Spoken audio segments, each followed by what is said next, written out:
যে 2019 সালে বিজেপির ক্যান্ডিডেট ছিল সে বাবরি মসজিদ করছে। 2019 সালে বিজেপিতে যোগদান করে বিজেপির ক্যান্ডিডেট হয়েছিল। সে বাবরি মসজিদ করে ধর্মের নামে বিভাজন করে কিছু টাকা তুলে নিচ্ছে মধ্যখান থেকে মানুষকে বোকা বানিয়ে। একদিকে রয়েছে ভারতের জাতীয় কংগ্রেস,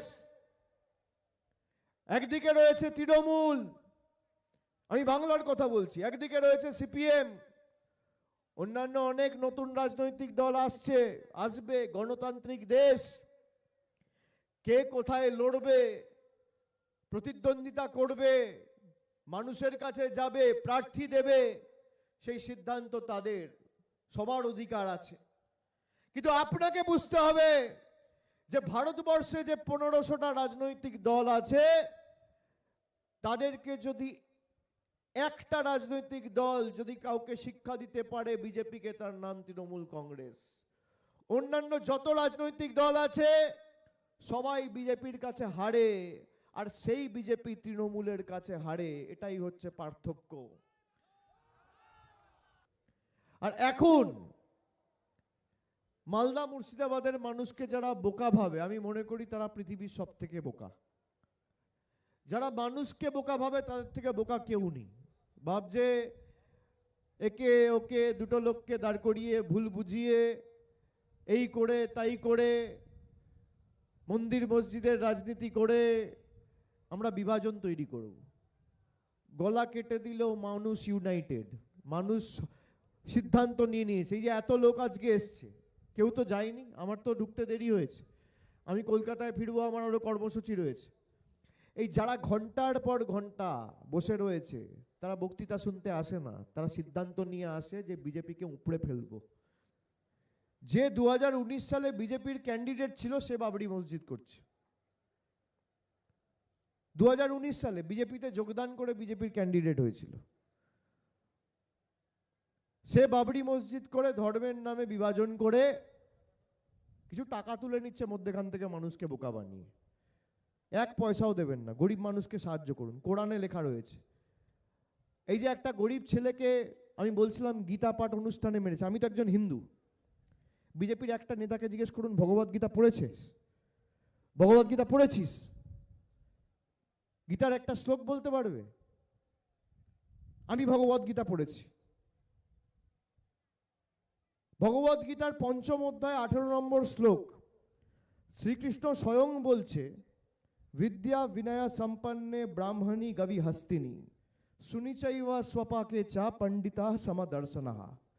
তার মানে ভগবান শ্রীকৃষ্ণ স্বয়ং বলছেন যে একটা কুকুরের মধ্যে, একটা বিড়ালের মধ্যে, একটা পিঁপড়ের মধ্যে, একটা গাছের মধ্যে, একটা পোকার মধ্যেও আমি বিরাজমান, সবার মধ্যে আমি রয়েছি। আর সেই গীতা পাঠ অনুষ্ঠানে বিজেপির নেতারা একটা সংখ্যালঘু ভাইকে পিটিয়ে মারছে। আপনি ভাবুন, এরা নাকি হিন্দু ধর্মের ধারকার বাহক। ইসলাম কোনোদিন শিখিয়েছে একে মারো তাকে মারো, ওকে অন্য ধর্মে আঘাত করো, ধর্মের নামে এখানে বিভাজন করো সেখানে বিভাজন করো? কোনো ধর্ম কোনোদিন বিভাজনের কথা বলে না। এই বাংলা সাম্প্রদায়িক সম্প্রীতির পূর্ণ ভূমি।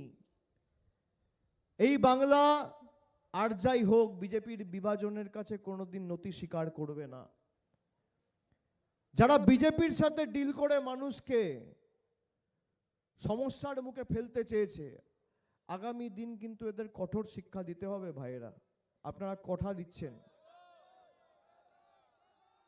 আর যারা বাইরে রয়েছেন সমাজ মাধ্যমে আমার কথা শুনছেন, আমার বিনীত অনুরোধ থাকবে, এই লড়াই বাংলার মাটিতে বিজেপিকে শেষ করার লড়াই। বিজেপির শেষের শুরু এই বাংলার মাটি থেকে হবে। আপনি মিলিয়ে নেবেন, এখানে ক্যামেরা আছে, আমি বলে যাচ্ছি। 2029 এদের গল্প শেষ। এতদিন সহ্য করেছেন আর 3 বছর, কিন্তু মানুষকে ঐক্যবদ্ধ থাকতে হবে, এক থাকতে হবে। আমাদের মধ্যে যদি বিভাজন হয় তাহলে লাভ কার? বিজেপির। বিহারে দেখেছেন মানুষ ভাগ হয়ে গেছে, বিজেপি জিতে গেছে। যেখানে মানুষের মধ্যে ভাগাভাগি করতে পেরেছে সর্বত্র বিজেপি। আর বাংলায় খালি মানুষ এক, বিজেপি ভাগ। আমাদের ভাগ করতে গিয়ে নিজেরাই ভাগ হয়ে গেছে।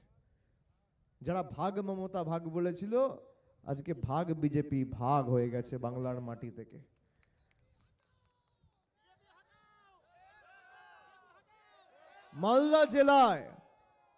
মালদা জেলার মানুষকে সিদ্ধান্ত নিতে হবে যে 21 থেকে 24 তৃণমূলকে একতরফা একচেটিয়া সমর্থন করেছিলাম। ভারতীয় জনতা পার্টির কোনো নেতা কিছু করতে পারেনি। আর একদিকে বিজেপি জিতেছে, আর একদিকে কংগ্রেস জিতেছে। 24 থেকে 26 দেখুন কিভাবে হয়রানি করছে এদের ডিল। আপনি দেখুন খালি বাংলা নয়, যেখানে কংগ্রেস রয়েছে সেখানেও তো মানুষকে সমস্যার মুখে পড়তে হচ্ছে। কংগ্রেসের কোন নেতা এদের পাশে গিয়ে দাঁড়িয়েছে? লোকসভা রাজ্যসভা একটা প্রশ্ন করেছে? কোনো আইনি সাহায্য সহযোগিতা করেছে? একটা কেস আমাকে দেখাতে পারবেন না। এই জন্যই কংগ্রেস বিজেপির কাছে হারে, আর এই কারণেই তৃণমূল বিজেপিকে হারায়। পার্থক্য এখানে।